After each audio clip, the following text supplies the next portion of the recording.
चाहिँ म नेपाली चाउचाउ कसरी बनाउने उत्कृष्ट मिठो स्वादिष्ट है त मैले पुरा भिडियो देखाउँछु एक प्रयास है।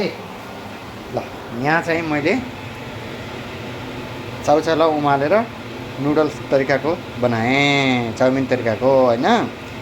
अब यसलाई कसरी पकाउने त भन्दाखेरि ल यहाँ चाहिँ मैले सबभन्दा पहिला लसुन हालेँ है। यो बराबर देखेको छ कि छैन क्यामेरामा राख्ने बनाउन लाग्ने।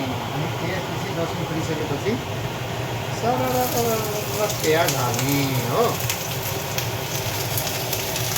प्याजलाई हल्का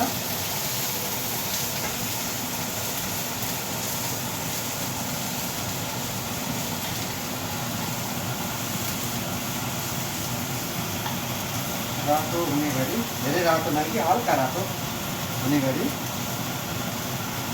यसो गर्ने हो।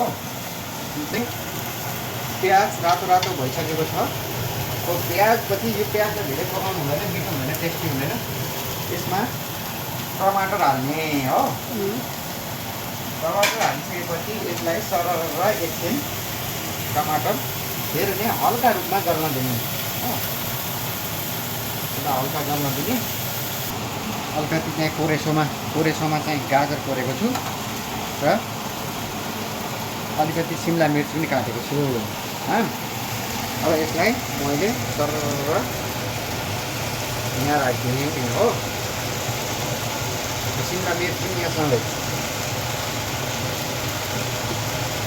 राखी यसलाई सरर चलाउने। धेरै पाक्न नदिने, हल्का काँचो काँचो है। धेरै पाक्यो भने स्वाद आउँदैन। कति राम्रो भयो। यो चाहिँ तेल बिनाको हो, यसमा तेल हालेकै छैन है। अब यति भइसकेपछि हल्का हरियो खुर्सानी काटेर हाल्ने। हरियो खुर्सानी काटेर हाल्नुभयो भने चाउचाउमा खानालाई चाहिँ सही मजा आउँछ नि। यो हो चाउचाउ।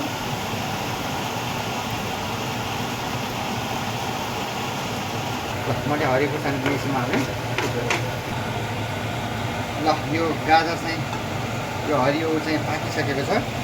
अब यसमा चाहिँ हल्का नुन हाल्ने स्वाद अनुसार। आफूलाई कति चाहिन्छ कति भयो नुन भयो आफूलाई स्वाद अनुसार है। यो चाहिँ भयो अनि आफूलाई स्वाद अनुसार। अनि हेर्नुहोस् कति मिठो, कति राम्रो कलर आइसकेको छ हो। र धेरै पकाउनु न, मैले देख्नुभयो नि सर्टकटमा सबै हालिरहेको छु होइन। चाहिँ यसमा मिसाउने होइन। र चाहिँ बोइल गर्दा चाहिँ धेरै साह्रो गर्नु पनि हुन्न, धेरै किलो गर्नु हुन्न।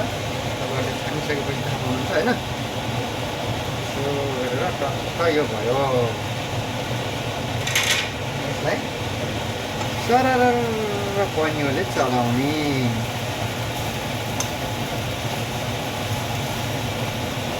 यसलाई मिक्स गर्ने राम्रोसँग। त्यो गोबी हो, कमलो खाले फुलकोपी चाहिँ अथवा बन्दागोबी चाहिँ फुलकोपी नै सरी बन्दागोबीलाई चाहिँ सरर चाहिँ लामो लामो गरेर काट्ने। यसमा सरर हुने हालिसकेपछि एक तरह सर्लक्क चलाउने है। धेरै चलाउनु पर्दैन। ल हेर्नुहोस् कति राम्रो कलर देखेको छ है।